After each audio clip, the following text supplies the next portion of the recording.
Bonjour femmes de foi et bienvenue sur ce podcast qui j'espère va fortifier ta foi, va te préparer pour la rencontre avec ton Seigneur et Sauveur et qui va te propulser vers ta destinée, celle pourquoi Dieu t'a mis sur cette terre à cette époque et dans cette saison. Voici donc le tout premier épisode que j'intitule « Créer pour bâtir ». La femme sage bâtit sa maison, mais l'insensé la détruit de ses propres mains. Proverbe 14, verset 1er.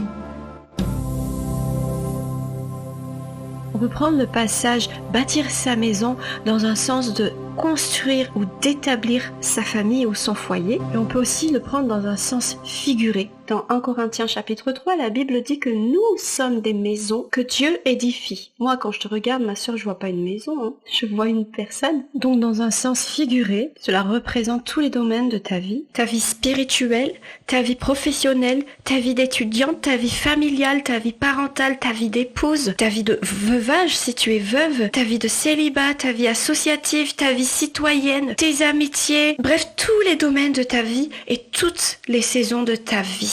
Tu peux considérer tout cela comme une construction, quelque chose que tu bâtis et qui au final va aboutir à quelque chose de visible et réel. Avec l'identité merveilleuse que Dieu t'a donnée, c'est d'être une femme. La femme n'est pas une concurrente de l'homme, mais les deux se complètent. Dans Genèse, la Bible utilise deux mots différents pour désigner la création de l'homme et celle de la femme. À la création d'Adam, la Bible utilise le mot yatsar, qui veut dire former, façonner, structurer, créer, prédestiner, préétabli. Mais quand Dieu a créé la femme, la parole de Dieu utilise un autre mot qui est banna, qui veut dire bâtir, rebâtir, établir, assurer une suite, construire, comme former une maison, établir une famille. En gros, Dieu a formé ou façonné l'homme et il a bâti ou construit la femme. Et c'est le même mot qui est utilisé dans Proverbe 14. La femme bâtit sa maison. Elle est où la différence au fait ? Bâtir induit quelque chose de plus élaboré, qui nécessite plus de temps, plus de savoir-faire, un bras plus sophistiqué.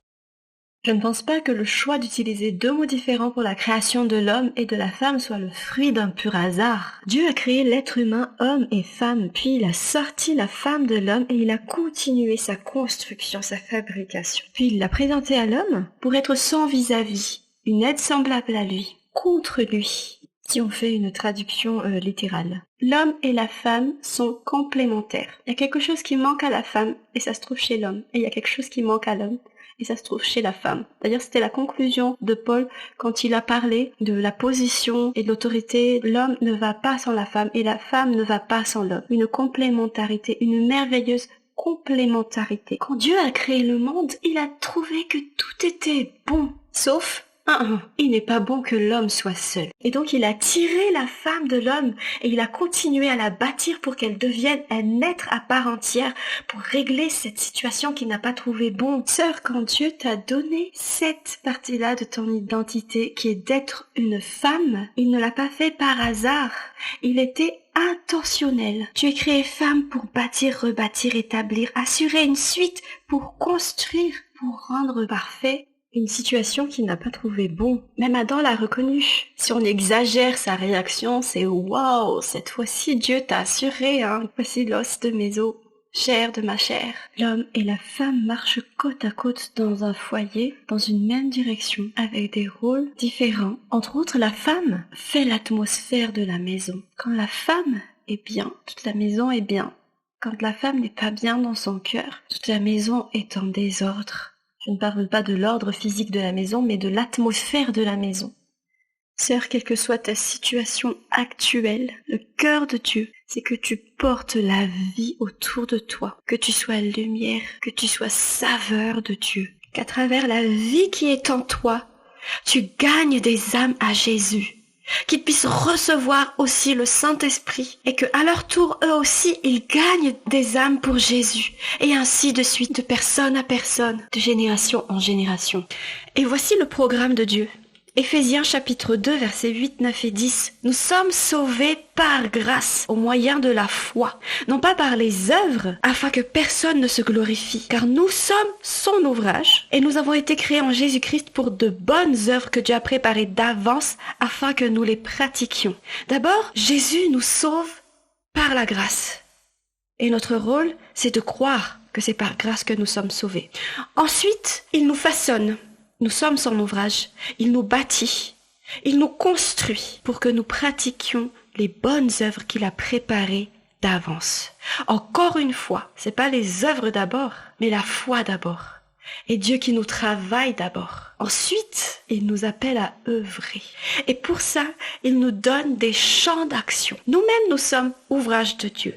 Nous-mêmes, nous sommes champs que Dieu travaille. Mais Dieu nous ouvre des champs. Dieu nous donne des champs pour que nous y travaillions. Sache que l'endroit où tu es, sache que les personnes qui t'entourent, ce sont les champs que Dieu te donne à travailler. J'ouvre une petite parenthèse. Je parle pour celles qui vivent peut-être dans un foyer où il y a un dérèglement important, quelque chose qui est anormal comme l'alcoolisme, comme l'adultère multirécidiviste assumé, parfois avec une double vie, comme violence psychologique ou physique, où ta vie est en danger et que c'est comme dans une guerre, les blessés ne peuvent pas continuer le combat. Ils ont besoin d'être soignés par des médecins ou les infirmières de guerre. Il faut sortir les blessés du champ de bataille pour pouvoir lui donner les soins nécessaires. Et des fois aussi, il y a des situations où tu dois te sortir de là parce que les blessures sont telles qu'il y a une partie de toi qui est morte et qui n'est plus fonctionnelle, qui fait que tu ne peux pas avancer plus loin. Peut-être que la meilleure chose à faire, c'est de rassembler les forces qui te restent pour demander de l'aide à quelqu'un.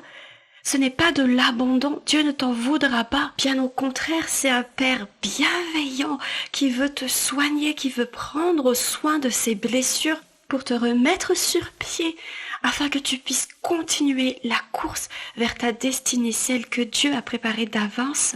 Si c'est ton cas, je déclare que le Saint-Esprit est ton guide du début à la fin de cette démarche de restauration bienveillante. Je ferme cette parenthèse. Donc revenons au champ dans toutes les situations de nos vies, les personnes qui nous entourent. Chacun de tes enfants est un champ où Dieu veut que tu exerces des œuvres qu'il a préparées d'avance. Voyons maintenant ce que nous allons construire sur ces champs. 1 Corinthiens chapitre 3. À partir du verset 11, « Quant au fondement, personne ne peut en poser un autre que celui qui a été posé. C'est Jésus-Christ. Si l'on construit sur ce fondement avec de l'or, de l'argent, des pierres précieuses, du bois, du foin, du chaume, ce qui est l'œuvre de chacun sera manifesté. Le jour viendra qui le fera connaître. C'est dans le feu que se révélera ce que vaut l'œuvre de chacun. Si l'ouvrage édifié sur le fondement subsiste, l'ouvrier recevra sa récompense. Si son ouvrage est consumé, il la perdra. Quant à lui, il sera sauvé, mais comme un réchappé du feu. » Une grande partie de ce que nous faisons n'auront pas de portée éternelle. Ça veut dire qu'ils vont pas subsister éternellement. Non pas qu'ils sont pas importants, de toute façon, ils font partie intégrante de notre vie, de notre quotidien, mais leur existence ou leur impact ne seront pas éternels. On en a besoin, ils sont importants. Ces choses sont représentées dans ce texte par le bois, le foin ou le chaume qui, pour sûr, ne résistent pas au feu. Par exemple, dans l'œuvre que je suis en train de faire, le bois, le chaume, le foin, c'est le podcast, le micro que j'utilise, l'ordinateur, tout ça vont disparaître au fait. Non pas qu'on n'a pas besoin de tout ça, parce que la Bible même le dit, Dieu sait que nous en avons besoin. Mais tu dois savoir et tu sais que ces choses-là vont disparaître et ils vont pas passer l'épreuve du feu. Mais si ma vie n'est remplie que de podcasts et de micros et d'ordinateurs et de maisons, je pourrais être sauvée parce que je crois en Jésus-Christ, mais comme une réchappée du feu. Et moi je veux pas de ça parce que ce n'est pas la volonté parfaite de Dieu. Maintenant, que représentent l'or, l'argent et les pierres précieuses dans ce que tu construis avec le Seigneur et pour lesquels tu vas recevoir des récompenses éternelles parce qu'ils vont résister au feu. Dans Jean chapitre 6, les disciples ont posé la question à Jésus. Quelles sont les œuvres que Dieu veut que nous fassions? Et Jésus a dit, l'œuvre que Dieu veut que vous fassiez, c'est que vous croyiez en celui qu'il a envoyé. Et vous savez quoi? Au verset 66 du chapitre 6 de Jean, plusieurs des disciples ont arrêté de suivre Jésus à cause de la réponse que Jésus a donnée. Parce qu'il a donné le sens profond de ce que c'est que croire en lui.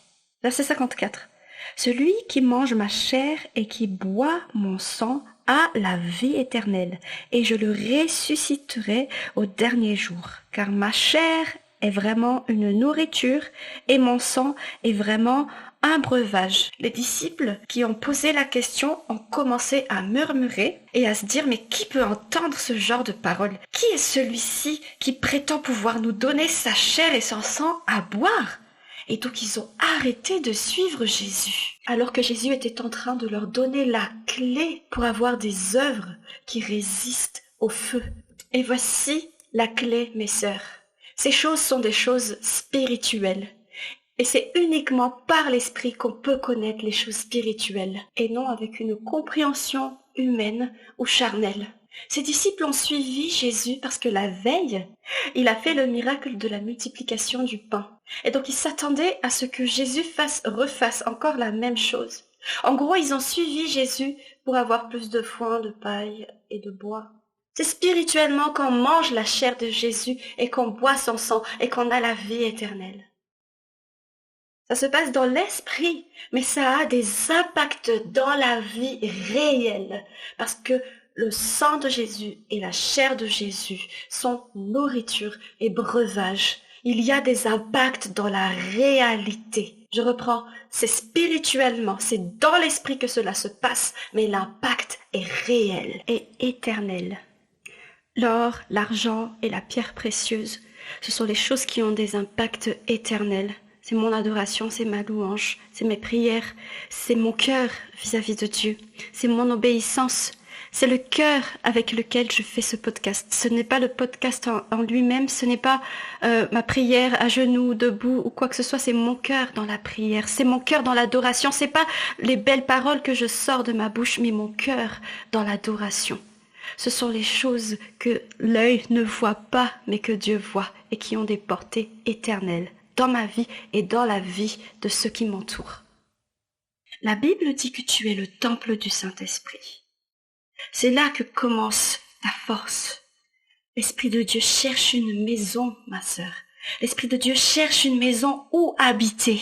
Et quand l'Esprit de Dieu habite en nous, c'est là que commence notre vie, parce qu'il n'y a plus de condamnation pour ceux qui sont en Jésus-Christ, car l'Esprit de vie a chassé l'esprit de mort et le péché. C'est là que notre identité est rétablie, parce que l'Esprit de Dieu crie en nous, Abba, c'est-à-dire Père. L'Esprit de Dieu atteste en nous que nous sommes enfants de Dieu. C'est à partir de là que tu vas apporter la vie autour de toi, car la parole de Dieu dit, celui qui croit en moi, donc en Jésus, une source d'eau vive coulera de ses reins. Il parlait là de l'Esprit qu'ils allaient recevoir.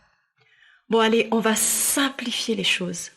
Dieu t'a créé tel que tu es pour que tu puisses accomplir les plans qu'il a établis d'avance. Mais c'est impossible de les faire par tes propres forces. Tu dois dépendre totalement de sa présence et de son esprit.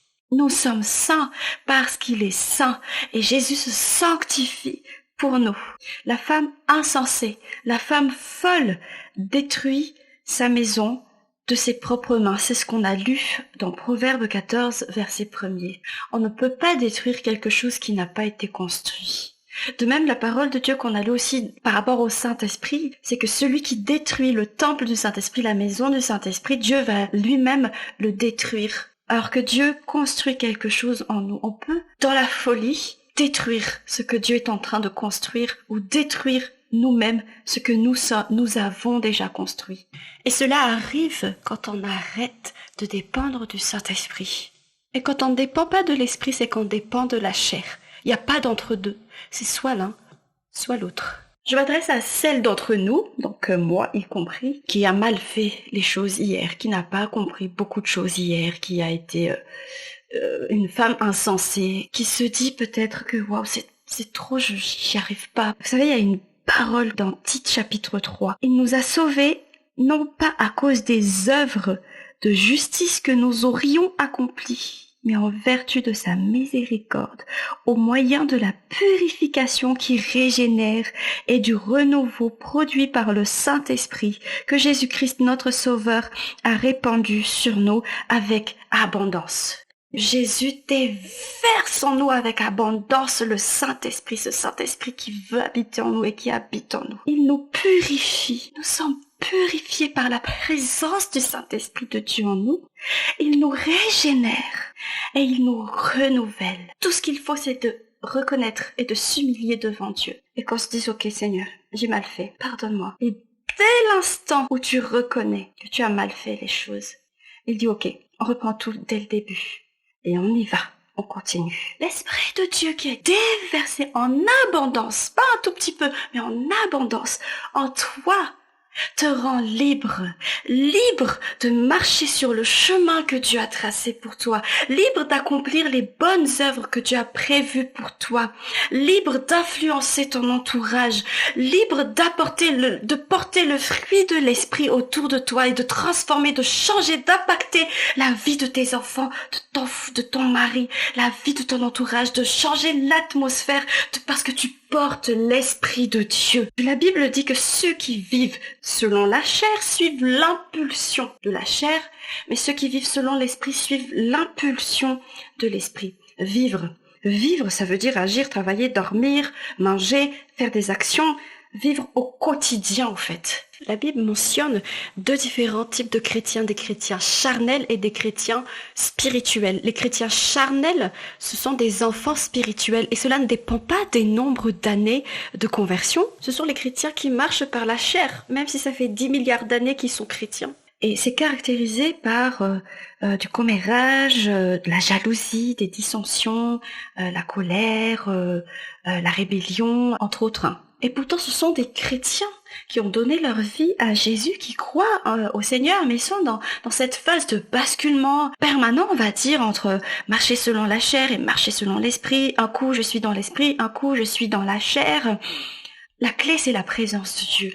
Parce que plus tu marcheras selon l'esprit, moins tu marcheras selon la chair. Plus tu écouteras l'esprit, moins tu écouteras la chair. Par l'esprit, nous avons les yeux ouverts, les oreilles ouvertes et le cœur qui bat avec le cœur de Dieu. Et le Saint-Esprit nous révèle le cœur de Dieu, les profondeurs de Dieu. Et ce n'est pas réservé à une certaine élite, c'est pour chaque enfant de Dieu. Dieu ne valorise pas l'ignorance. La Bible dit par exemple dans Psaume 32, verset 8, « Je te rendrai intelligent, je t'indiquerai le chemin à suivre et j'aurai le regard sur toi. » C'est-à-dire que dans les choses que tu dois faire, dans les paroles que tu dois dire, en toutes choses, Dieu va te rendre intelligent et il va garder les yeux sur toi. Mais toi, tu dois avancer quelque part, tu dois marcher quelque part, tu dois vivre quelque part, tu dois faire des choses quelque part. Mais Dieu va te montrer par son esprit. Et sans l'esprit de Dieu, cela est impossible. Cela implique des décisions intentionnelles, ma sœur. Vivre continuellement dans l'esprit, vivre continuellement avec l'esprit qui habite en toi, laisser l'esprit libre de faire ce qu'il veut dans ta vie, dans sa maison. Voilà la clé, voilà la force, ma sœur, pour ce que Dieu te demande de construire, pour que tu puisses impacter autour de toi. Ces projets qui te tiennent à cœur, voilà la clé, ma sœur, la présence de Dieu en permanence. Ces membres de ta famille pour qui tu pries depuis des années. La clé, c'est la présence de Dieu en permanence. Ces collègues à qui tu veux prêcher, la crainte qui est dans ton cœur. Voilà la clé, ma sœur, l'Esprit de Dieu en toi. Un pommier n'a pas besoin de faire beaucoup d'efforts pour faire sortir une pomme, parce que depuis sa racine, c'est un pommier. Donc si ta racine, si t'es enraciné dans l'esprit de Dieu, tu n'as pas à faire beaucoup d'efforts pour porter le fruit de l'esprit. Si tu n'es pas enraciné dans l'esprit de Dieu, si tu marches par la chair, là tu peux craindre de porter autre chose que de la pomme, si t'es un pommier. Je prie aujourd'hui pour que tu puisses t'attacher à l'Esprit de Dieu et à la présence de Dieu en permanence, pour que tu puisses construire avec Dieu autour de toi, pour que tu puisses porter le fruit de ce que Dieu a déjà prévu à l'avance dans ta vie. Je prie que tes yeux puissent pas par l'Esprit voir au-delà de ce qui est visible. Et je prie par l'Esprit de Dieu que tes oreilles entendent au-delà de ce qui est audible et que ton cœur batte avec le cœur de Dieu et que tu ressentes, que tu aies les sentiments qui étaient en Jésus-Christ. Je te bénis au nom de Jésus. Voilà, femme de foi, merci de nous avoir écoutés. N'hésite pas à t'abonner à nos podcasts et à les partager. Nous sommes également disponibles sur les réseaux sociaux Facebook et Instagram. Tu peux nous écrire si tu as des suggestions, si tu as des questions ou si tu as besoin de prière. Je te souhaite une excellente journée ou une bonne nuit si tu m'écoutes avant de dormir. À bientôt sur Femme de foi.